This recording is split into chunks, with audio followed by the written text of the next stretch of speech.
Hello, everybody, and welcome into another episode of the Strength of Purpose podcast. I'm your co-host, Dr. Phil Finemore, owner of WorkFitME Mobile Physical Therapy. And I am Josh Jewett, owner of Strength of Purpose in Buxton, Maine. The goal of our podcast is helping busy Maine professionals find the mental, emotional, and physical strength to fulfill their true purpose in life. Josh and I have a passion for sharing our true purpose with others. Join us as we discuss holistic health and wellness tips with our friends, colleagues, and even heroes and mentors to help you strengthen your true purpose in life. And we are kicking this episode off with another fantastic guest, Josh. I'm really excited about this one. We are being joined today by Jason Gootman, who is a Mayo Clinic certified wellness coach and national board certified wellness coach, as well as a certified nutritionist and certified exercise physiologist, a jack of all trades in the health and fitness world here. As an expert in lasting behavior change and positive habit formation, Jason helps people turn knowledge and good intentions into action, habits, results, and ultimately optimal well-being. That's pretty powerful, isn't it, Josh? Yeah, for sure. Yeah, I like that. That's a good message. Well, Jason, thank you very much for joining us today. I'm super psyched to be here. We've had many great conversations in the past, and I'm excited to get into another one today. Definitely. Yeah. Definitely.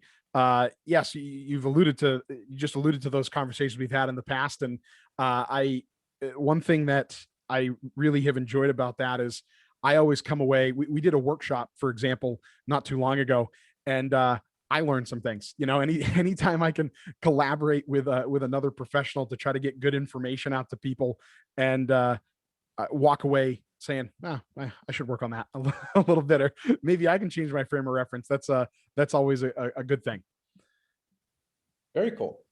Yeah, great. Well, to kick us off here, Jason, would really appreciate it if you could just tell everybody just a little bit more about who you are and how you got to where you're at now as the certified Mayo Clinic wellness coach, along with that other myriad of different certifications that you use to help people.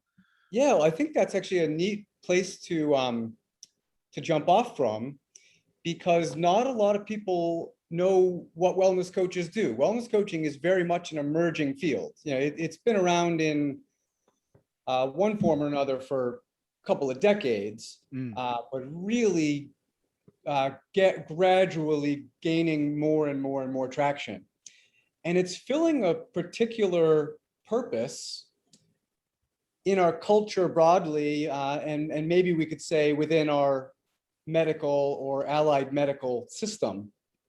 And that is what was alluded to a little bit in my bio, that bridging the gap between knowledge and implementation, right? So well, let me just say a scenario that plays out hundreds of times in the greater Portland area every day of the week.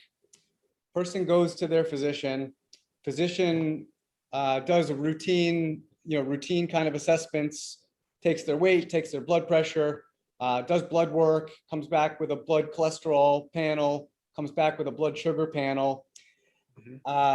In our culture, some high percentage of people get recommendations around nutrition and exercise. So doctor sends them home and in simple terms says, I highly recommend that you eat better and exercise more. And person goes back 3 months later, 6 months later, year later, whatever the cycle they're on, and the needle hasn't moved on the eating behaviors and the exercise behaviors. And the needle has moved on those biometrics in the wrong direction. You know, they're 3, 4, 5% worse. Usually not dramatically worse. This is sort of a slow creep phenomenon, right? Person finds themselves diagnosed with type 2 diabetes or being put on blood pressure medication or cholesterol medication after usually years of sort of early warnings that they're heading in that direction. Right.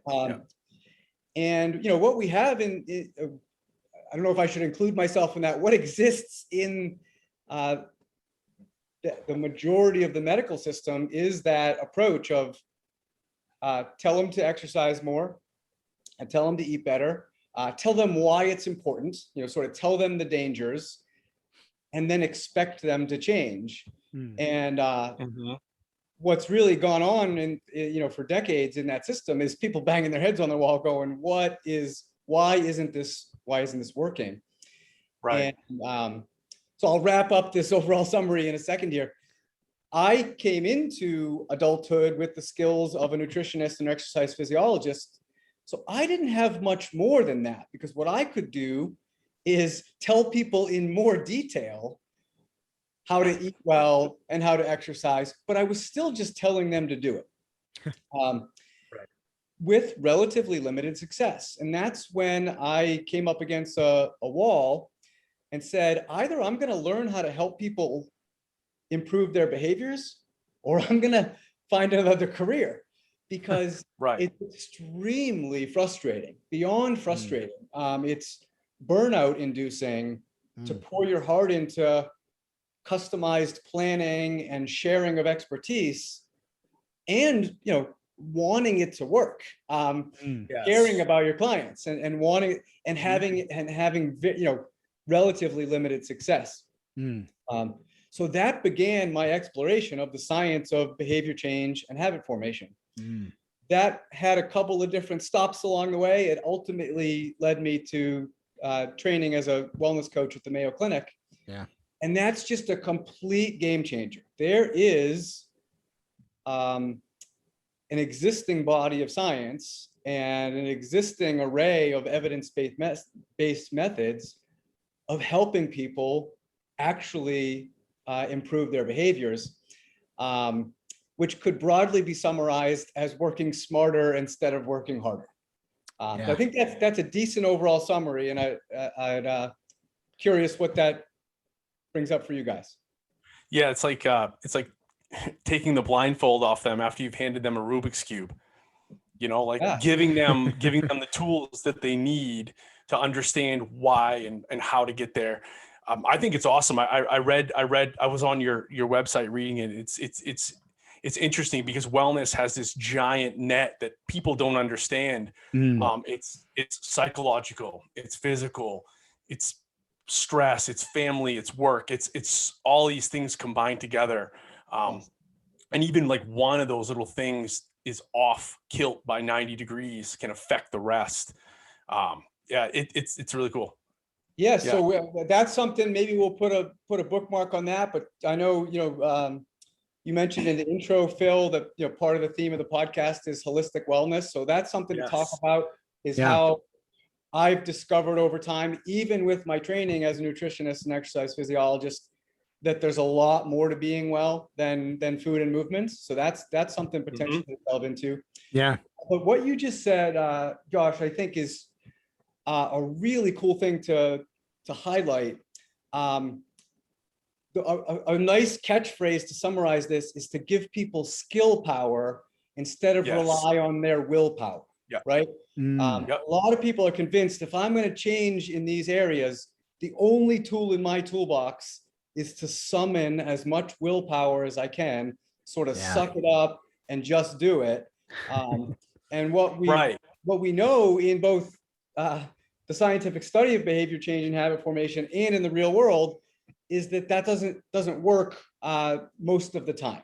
Certainly doesn't work in a lasting way. And there are these tangible skills that you can help a person learn to help them really run with this stuff, and ultimately develop agency or become empowered. And that's really when we've, in the positive sense, created a monster. Like, this is someone who can do this. Like, you get a bunch of wellness professionals around, and we're sort of curious, why is it so hard for people to eat well? Why is it so hard for people to exercise more? Because at this point in our life, we've mastered that skill set. Now, many of us, if we're humble enough and allow ourselves to go in our memory, weren't always skilled at it. And that's certainly true for me. And and that having that humility combined with offering people the chance to learn these skills instead of, this is all, it's people trying to help people with this stuff are almost always well-intentioned.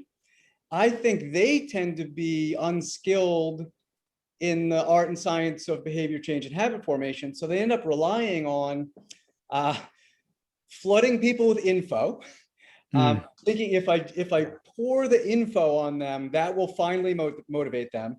And then the other two are even shakier. It's scaring people or shaming people. Don't you care about your family? Don't you want to be around for your children? That kind of stuff oftentimes is used because it's what a person, whether that's a close one of the person or a professional, unfortunately, it's the best skill set they have at the time to try to help someone. Yeah. That's really interesting, because I think what I keep thinking of as we talk about this, and both from your overall introduction to what you do, and even as you dove a little deeper into the behavior and habit formation stuff there, is as professionals, whether we're again more fitness and wellness professionals, or even if you're on the healthcare side of things, in school we learn a lot of those tools, right? Like the tools that people need to, like, we all can show people or teach people how to exercise, or whether it's nutrition or what have you. But yes, some of that stuff has a really hard time relating to actual care of the patient or client, right. if this area right here is lacking. So it's, and that's the beautiful thing about being in a field where lifelong learning and continuing education is so kind of propped up, right? That's the big part of what all three of us sort of do, which is great, because we can go out and find these things. But yeah, I was reflecting on that as you said that. I really wish that when I was learning how to take good care of people, that this was a much bigger part of it, because a lot of the people that all three of us might encounter on a daily basis probably first and foremost need some of that help in the behavior change and even mindset department, in order to make what any medical professional or health professional that they come in contact with more effective for them. That's right. The expertise is not unhelpful. In fact, it's quite helpful. But what the ability to help people more effectively improve their behavior and more effectively form habits does is it's a bridge between simply downloading that information and knowledge sort of on the person, and helping draw out their ability to essentially become someone who lives this way.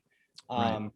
And yeah, it's you can, people listening might say, wow, that sounds hard. And it is. It's there is that saying in our culture, change is hard for a reason. Right. But what I've learned is that change is impossible without an intelligent approach. Change goes from hard to still hard, but doable with an intelligent approach. And doable is so much different, so much not pretending that we can turn it into easy, I think is important. Yes. But we can turn it from near impossible to very doable is an important game changer.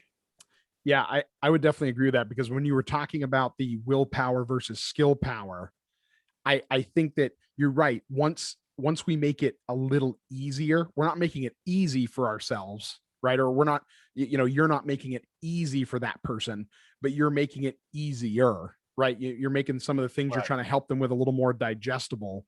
Yeah. So it's still going to take a little bit of willpower, right? Because right. But the magnitude of the willpower it takes to make that change is a lot less if you have some of these skills to make the habit change better, correct? Correct. Yeah, it's a couple of decent metaphors. One is A person's set of habits are a train heading 100 miles an hour due east. And to live the life they want to live, we ultimately have to get their train going 100 miles an hour due west. Anything we can do that slows the train down going east, and then once it gets going west, reduces the friction to it going west, we still have the job to do of reversing that train. Right. There are the skills effectively do things like take weight out of the cars, reduce the friction on the tracks. And you can see that would make that job easier. Sure. I also think of it as a snowball rolling down a hill. So a person's trying to build a habit, and right now they're in Arizona, and it's impossible to make a snowball and get it rolling down a hill. The skill set first makes the area colder, gives them a pile of snow, then starts to get it rolling down the hill. And when a snowball is rolling down a hill, once you get past a certain point, it's harder to stop it than it is to start it. That's what we're ultimately aiming to get to. This is taking advantage of the human nature that we are creatures of habit. What we want to do when we want to improve our well-being by improving our self-care is to realign our habits with a lifestyle that's concomitant with well-being. And that early change is the hardest part, because that's where we have to overcome some inertia. That requires an infusion of energy. We start to overcome the inertia, then we start to get some momentum. The momentum eventually carries itself. So that's where we don't deny the difficulty, but we resource the person with as much energy, using the physics analogy, to help them overcome that inertia and get moving in the direction they want to be moving in. Right. So the inertia, as they build up speed in that direction, can pull them through any maybe little setbacks. Is that what you're saying? Like mentally, they can get through that stuff over time because they're moving in such a positive direction. Yeah. I like that. Correct. That's really good. When we're in the early learning, you always want as much momentum as possible. So in the early learning, we want some momentum because they really had a person often has very little. And that's when they'll be able to deal with a setback and sort of like go over it like a speed bump. And then eventually, when you have enough momentum and you've truly formed a new habit, as I was saying earlier, it's easier to do a habit than it is to not do it. And I'll give you an example of this. Yep. Pre-pandemic, it was common for me to have people over for dinner.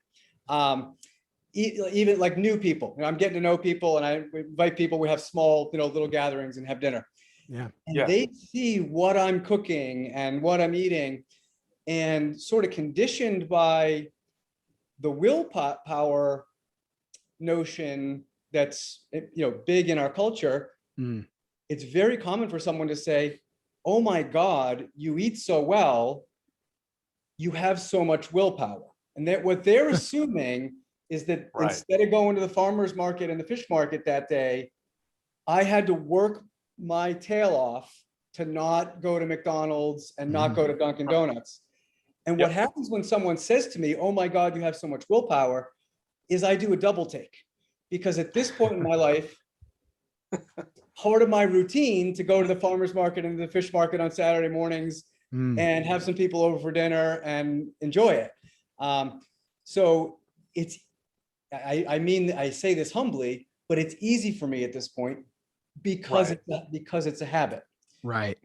Habits are essentially an energy saving aspect of our brains. If we had to do everything for the first time every day, we'd lose our mind, and we'd be exhausted, half an hour after waking up, right? Right. So we really want to take advantage of that. So that's a blessing and a curse, right? When our habits are working against us, that's a curse. And when we can get our habits working for us, it's a real blessing.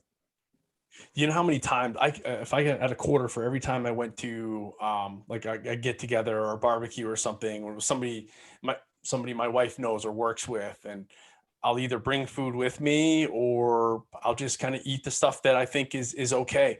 You get chastised. I mean, oh, look at Captain Healthy over here. Oh, look Yeah. at this guy. Oh, what are you trying to do? Start lifting for Mr. Olympia? Just like crazy things like that. And I don't say anything, but in my head, I'm like, well, I'm not headed down the road of the bad, of like the standard American.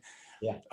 But I don't ever take that approach anyway. So don't think that I talk that way to people. But Sure. it's almost like you want to just lash out, because I try to work hard. I try to eat right. I try to do the right thing. And in my mind, I can follow it pretty good. Now I let myself kind of have things that I want, but I try to maintain. So when people say that to me, it like burns me bad. I don't know why. It just really gets me. I don't know if you have any advice on that or not. Well, I think it's a super interesting topic, and it's something I'm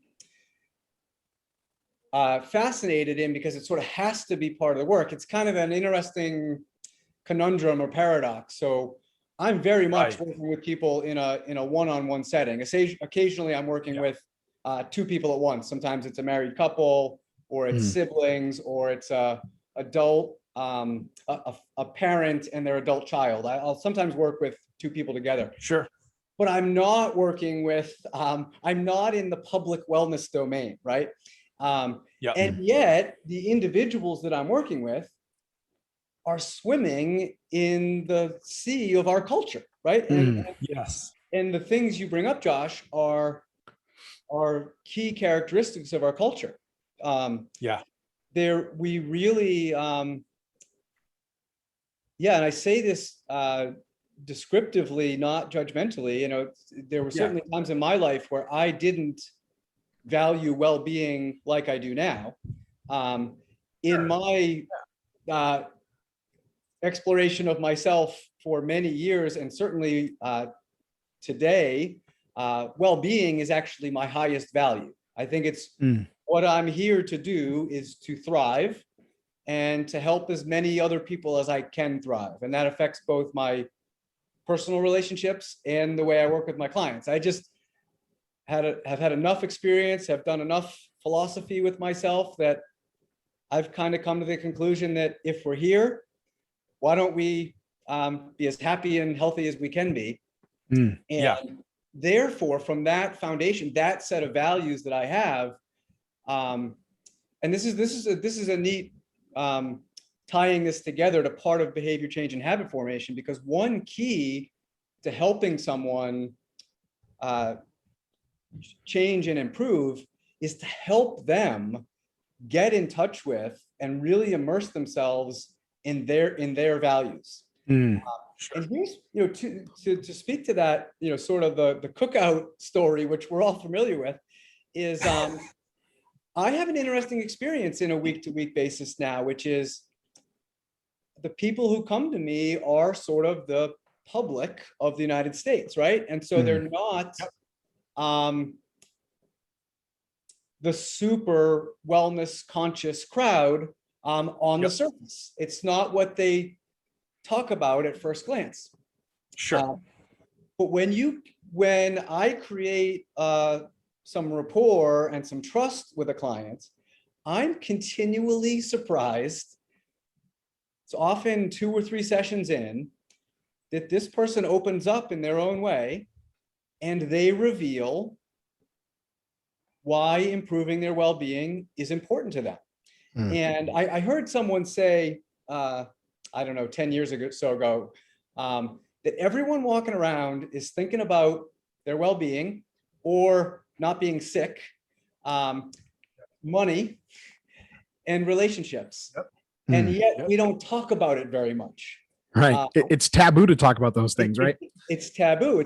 So what I think happens is many people talk about it only with the people they're closest with.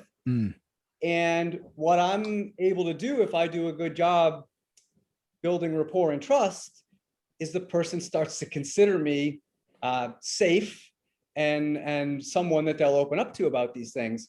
Mm. And it's absolutely fascinating that people who we wouldn't classify as hardcore into nutrition or hardcore into exercise, when their guard is down, it is a little bit more important to them, and they reveal they wish they had more skills in this domain, and that's why they're there. That's actually a really heartening experience. That I agree. That it's often more there. A person just needs an opportunity to let it out. Yeah, I agree. Yeah, and that's the one of the real interesting things you brought up there is we talk about those things mostly in our close group or our circle or our family unit, whatever the case might be. And those are people that are very likely going to share the same value and ideal on that as you. And I think in my experience, this is my own personal experience. Anytime there's been any sort of major development in a habit change or a change in my ideals or really finding out what some of my more core values are, it really took something outside of myself and those like me to get to that point, right? So having someone that, again, you can put trust in to help you figure that out is crucial when you're trying to create a sort of a mental shift that can lead to a new habit, I think. That's super interesting. And we're highly social creatures. Yeah. And we're highly social creatures. A biologist would say we're highly social animals, right? Yeah. Living in a highly individualistic culture.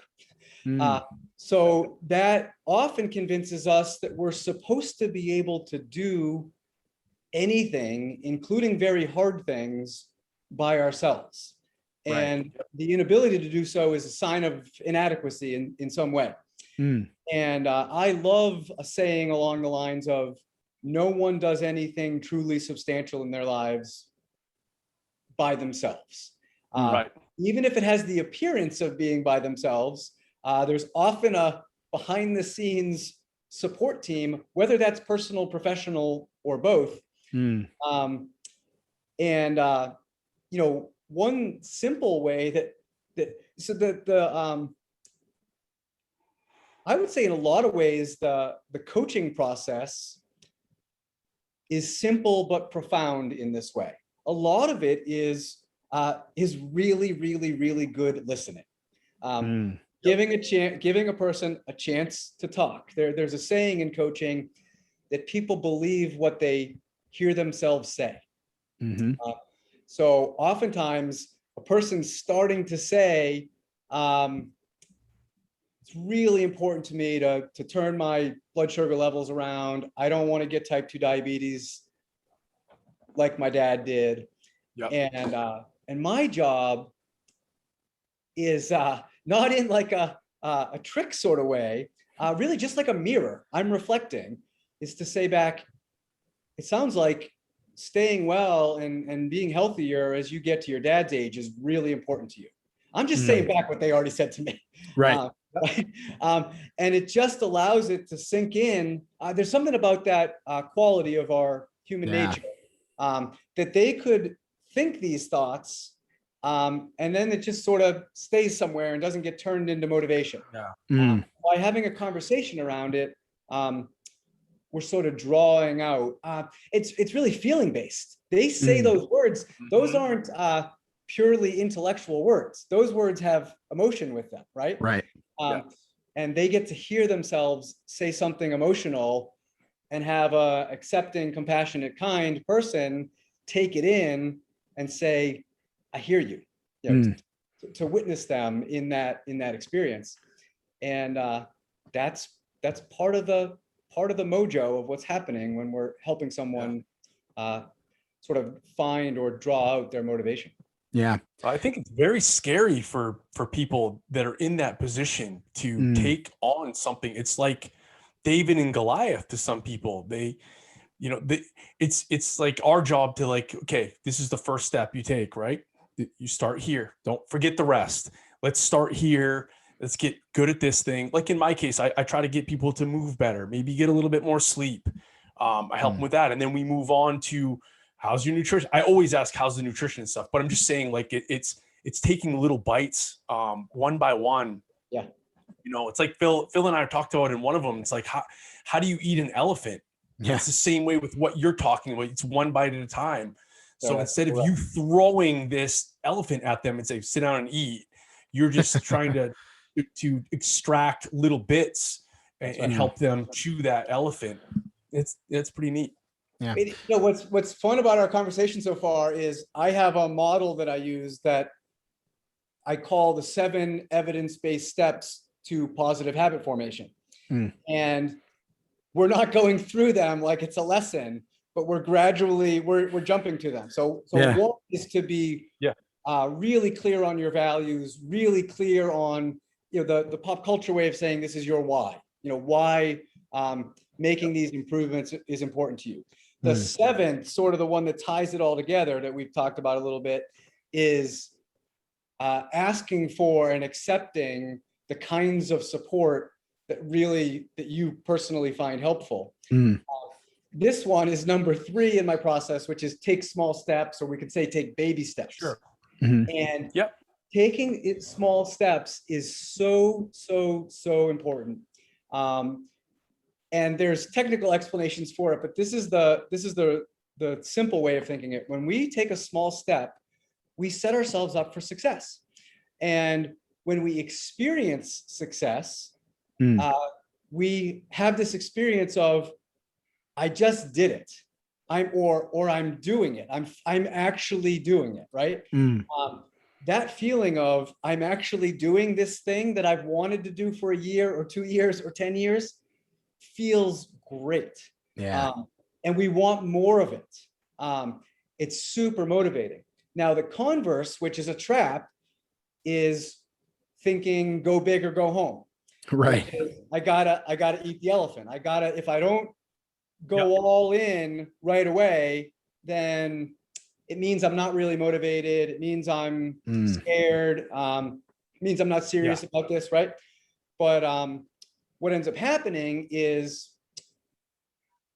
usually if the step is too big, is we come up short. And then our internal talk is commonly something like, I failed again. I knew I couldn't do it. I knew this wasn't the right time to try this. Yeah. And it can be as simple as a person setting their action step to be, I'm gonna walk 40 minutes 4 times this week. And me working with them to say, the common way I would do this is to make it self-directed. There's a technique in motivational interviewing, which is an approach that underlies my coaching, which is called confidence scaling. So I might ask someone, what kind of movement do you want to do next week? And they might say, I want to walk 4 times a week for 40 minutes. And I'll say on a scale of 0 to 10, 0 being not confident at all, and 10 being, consider it done. How confident are you that you'll be able to do this? And if they say something like, oh, probably a 3 or a 4, that's a sign. This is a little bit beyond their current reach. By no means does this mean they can't get there. It's just a little beyond their current reach. So I might ask them, what's a way to edit that action step that would get your confidence more like a 6 or a 7? And then they might say, well, if I make them 20-minute walks, it's totally a 6 or 7. And then that's what we go with for the first week or the first 2 weeks. Yeah. They come back with the feeling of, it's so much better to have a person come back for session 2 saying things like, I did it, I nailed it. This is going great, versus I came up a little short. I didn't quite do what I said I would do. Right. You get the idea. Yeah. Yeah, definitely. I think some of this too, as you were walking through those last couple of things, both the sort of mirroring back and trying to get to some of those values with the person when you're talking to them, as well as these things like baby steps, making things a little more achievable. It's almost balancing. To me, it seems like you're almost balancing that intrinsic and extrinsic motivation, right? And even trying to take like the first example you gave, someone saying, I don't want to wind up having really high blood sugars like my dad did. Yeah. That's something that's very intrinsic, but it almost seems extrinsic when someone else says, "No, it sounds like health's really important to you, so that you don't wind up with the same health concerns that you saw your father go through." And that's like, and that's going to light a fire in them from their emotion, right? Emotionally and mentally. But it's almost coming from an outside source, so it almost feels like extrinsic motivation or motivation as well. So having those two things feed off of each other and try to have them match each other, I think sounds like something that can be very important in this process. Would you say that's accurate? Yeah, I think you really slip into trying to use extrinsic motivation if you assume their values. If you assume you're a parent, so you probably want this because you want to be a good role model for your kids. That's a mistake. But if it's if it really genuinely originally comes out of them, to me, reflecting it is just circulating or amplifying the intrinsic motivation. Sure. So the one technique is to reflect it back. Another technique is to ask a sort of, it doesn't have a question mark on the end of it, but it's effectively a question. Just say more about that. If they say, this is important to me because I want to have a better experience than I saw my father have, I'll often say something like, say more about that.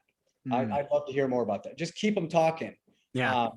And they'll get into the details that are important to them. A super important aspect of coaching in general and the motivational interviewing method is curiosity.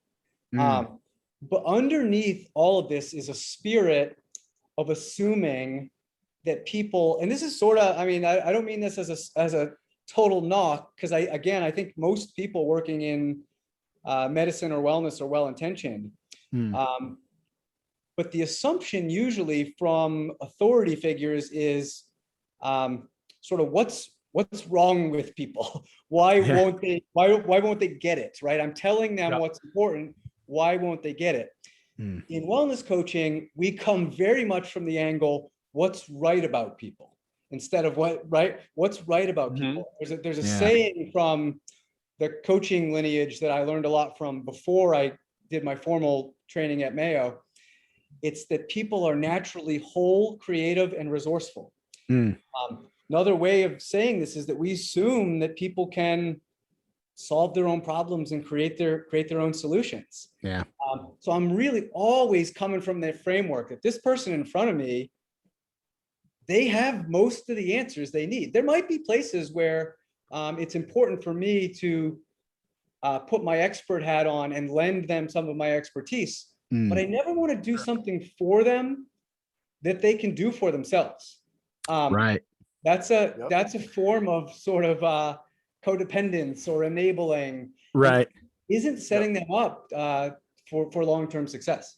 I think that's that makes a lot of sense, because again, if the motivation was intrinsic only, we'd burn out, right? Like if we were just trying to work through it ourselves from our own inner motivation without like the accountability part, right? Like it would work for a little while, but it would sort of maybe fizzle out, because something comes along that intrinsically within ourselves we might feel is maybe even a little more important at that moment instead of that thing we're trying to accomplish, right? So it's easy to push it aside or fall back into old habits, right? Which is what we're trying not to do in this conversation that we're having right now.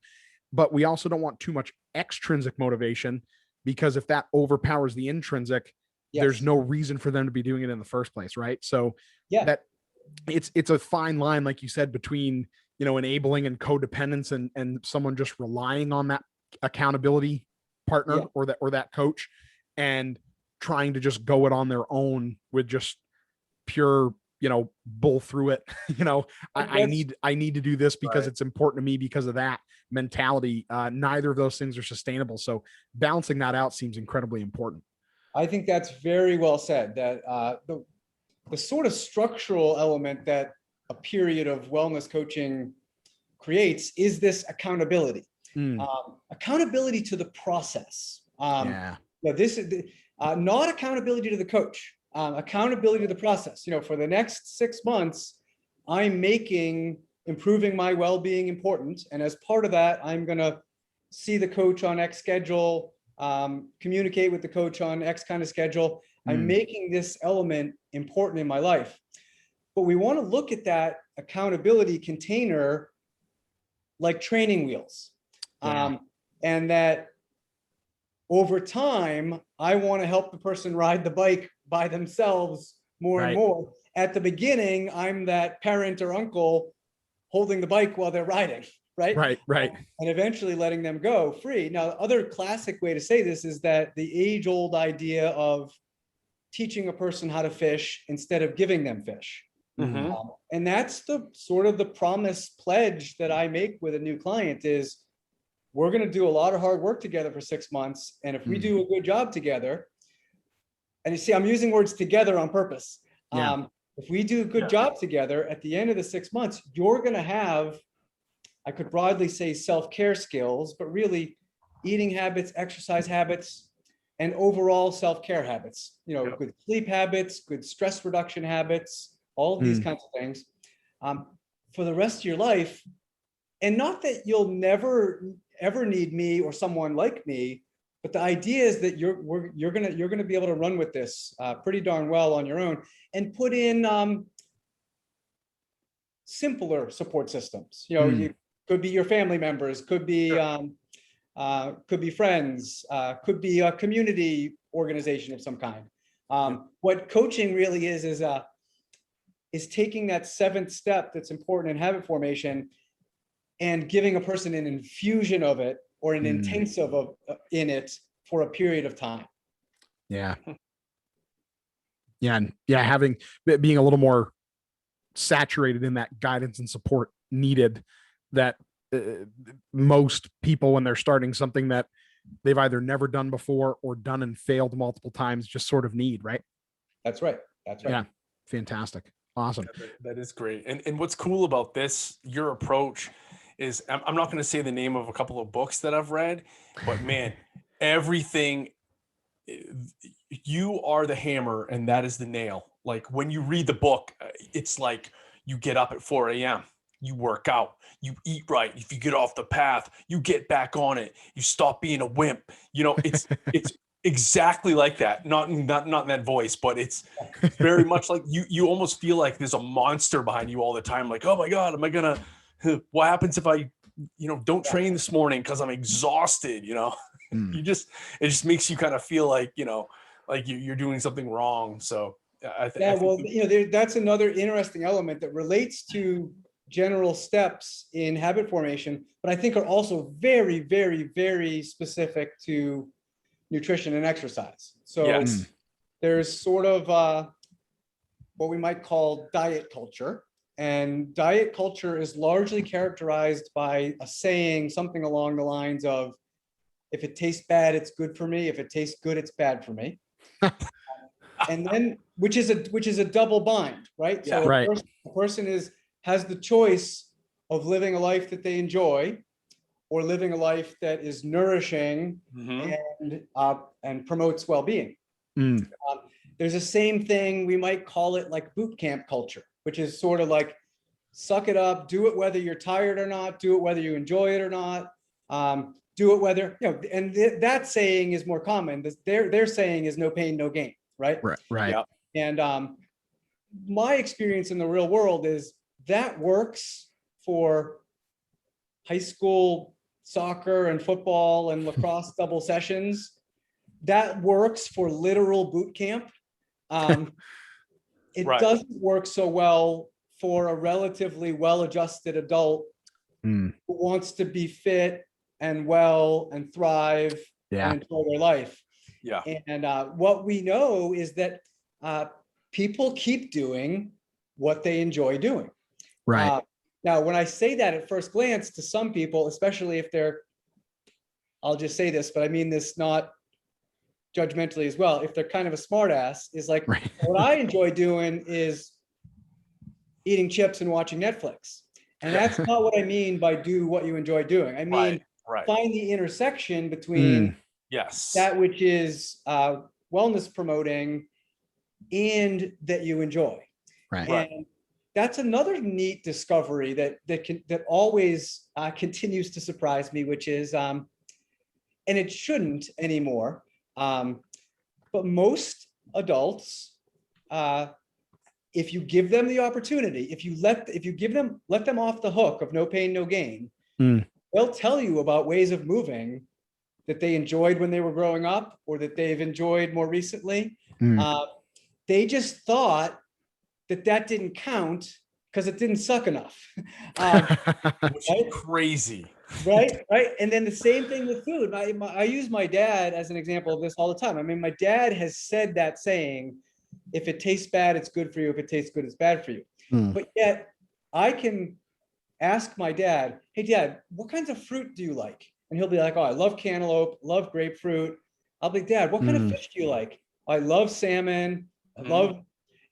And so we can explore nourishing food with most people, and they'll come up with a list of things they like. That's just breaking them out of these double binds. Yeah.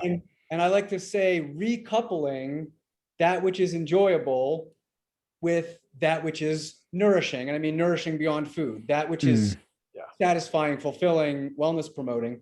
And it's a much better recipe for lasting behavior change, because what we see in the sort of suck it up approaches are people do it for 6 weeks. I mean, anyone who's worked as a nutritionist or a fitness trainer or in any related realms has seen high recidivism rates. And part of that is lack of skill set around helping people change behavior. But part of it is also these cultural elements of the opposite of making enjoyable. This is deep roots. I think it's certainly Puritan. It might be broadly Judeo-Christian. Right. It's sort of like sacrifice now for the reward much later. Much later. Yeah. Now that is putting a person into extrinsic motivation. I hate this thing. I'm doing it to get this thing. There's another neat concept that underlies a lot of this work that you guys will enjoy. I might have brought this up with you, Phil. It's called, and this has been studied. It's called. Really, they're looking at what helps a person make a decision. Let's use a real life example. Person's had a long work day. It's 4:30. Their intention was to exercise after work, right? And so the common thinking is what's going to get that person to go to the gym when they're tired and not so sure they want to go is they're going to think about what are the consequences of going and not going. In social science, they call this making a decision based on a reflective attitude. The other way we often make decisions is called an automatic affective evaluation. And you know affective from like seasonal affective disorder. It means feelings. So automatic affective evaluation is unnecessarily fancy language for I do this thing because I enjoy it. I do this thing because it feels good. Right. I can think of my clients. I can think of a recent client who was sedentary for 10 years before we worked together. In a couple of sessions, we discovered that he had a history of loving kickboxing.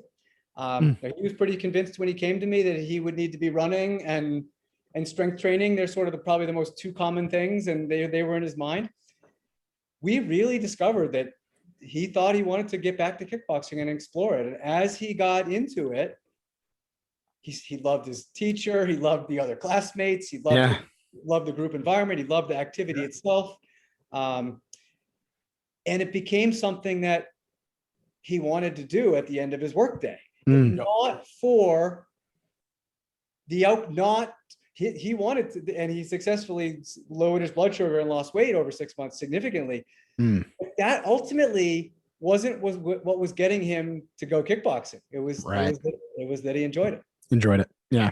So to sum up this last segment, don't eat chips and watch Netflix, eat carrot chips and watch Netflix, right? That intersection, right? Yes, exactly. Yeah.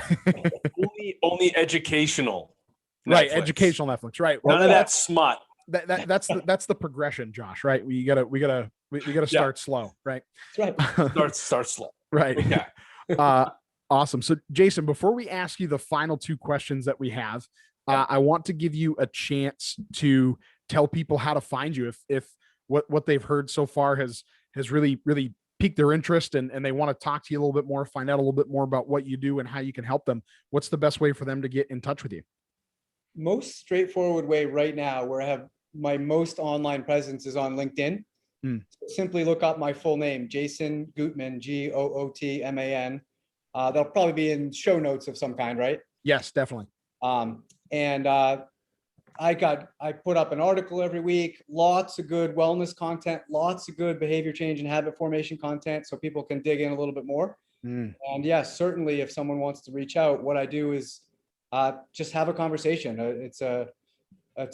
We talk about what your goals are, we talk about what your challenges are, and if the person wants to do this work, we'll talk about how we can do some work together. Awesome. Great. Yes. And all that contact information will be in the show notes for sure. So the last, we have two questions that we like to ask everybody that we bring on to the podcast. So the first one is, what is your definition of strength? Wow. Good question. I'm going to say it's something like the ability to spontaneously meet the moment or what life brings our way, day by day, week by week, day by day, moment by moment, and respond to it in a way that is life promoting, wellness promoting, as best as I can at that time. Nice. I like that. That's a great answer. It's something I love to talk about is, one thing, it sort of speaks to something you were talking about, Josh, earlier. A lot of times when people make a foray into improving their well-being, they're looking for what's that routine to force themselves to do, right?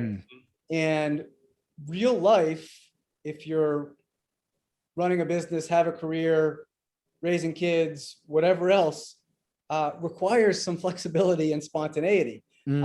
So that's why that's part of my definition of strength in that direction. I think if your only ability is to do things well when everything is completely under your control, you're going to come up short a lot of times. So yeah.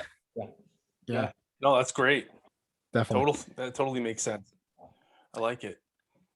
And our last question for you, Jason, is what is your true purpose in life? Yeah, it's something along the lines of that I mentioned near the beginning is simply being as well as I can be and helping as many other people as I can be as well as they can be, and using well in the most holistic sense of that word. Perfect. Fantastic. Awesome. Well, I encourage everybody to go find Jason on LinkedIn. His website will be in the show notes as well. So definitely check that out. A lot of great content to dive into and read and get into his world a little bit. But encourage people to check that out. As always, we thank you all for listening. And Jason, we can't thank you enough for coming on as well. Really appreciate that. Thank you. If everybody out there listening, if you found some value in this, please be a friend and tell a friend, share that with those folks. As always, we really appreciate that 5-star rate and review on Apple Podcast or whatever it is that you get your podcast.